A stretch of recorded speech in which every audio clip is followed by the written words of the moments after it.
Shares of Circle have certainly soared over the past month as stablecoins gain momentum. Although Mizuho's Dan Dolev cautioning their growth potential is overstated, he initials Circle at underperformed today, $85 price target. That's nearly 60% downside.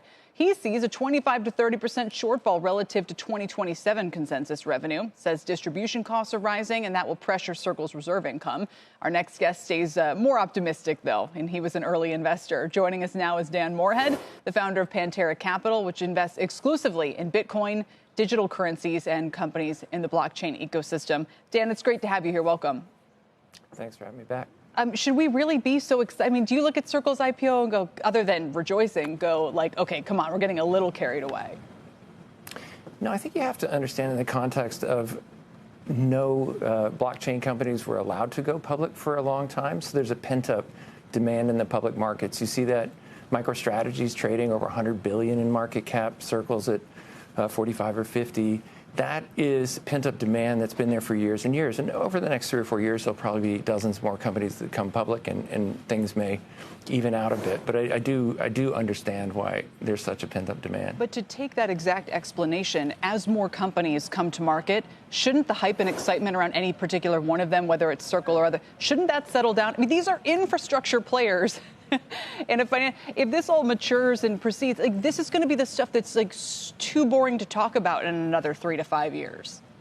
Oh, I agree. But, hey, we're here to make investments. And so we're looking out, over a period of months. And I think it'll take years for enough public companies to come out in the blockchain space to even out all that demand. And the demand is in the hundreds of billions. It's a very large demand. Yeah, I know. But it still feels like, this is kind of artificially restricted supply as opposed to fundamentally innovative and exciting business models. Is that fair? Oh, I'd say both are true. They are incredibly innovative business models. Circle and Coinbase did USDC, 10 years ago or whatever.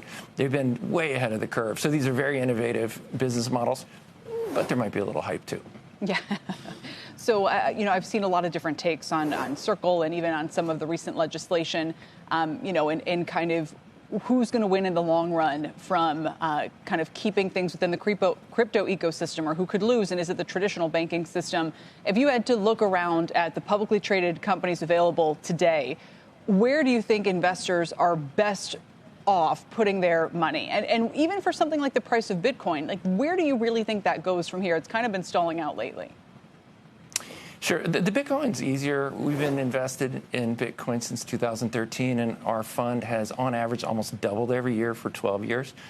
That's my forecast, and it keeps doing that. So I think, if you're trying to ask where should one invest, investing in cryptocurrencies has provided, returns you just literally cannot get in the normal securities market. So I think crypto is a much better place to store your wealth, especially with all these uncertainties about tariffs and inflation and fiscal deficits as far as the eye can see. So those are good.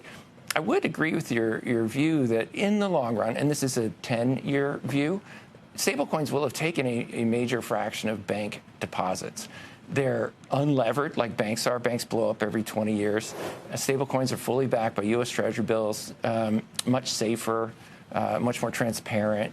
So in the long run, and again, this is a 10-year forecast, banks will have lost a large fraction of the deposit bases to stablecoins.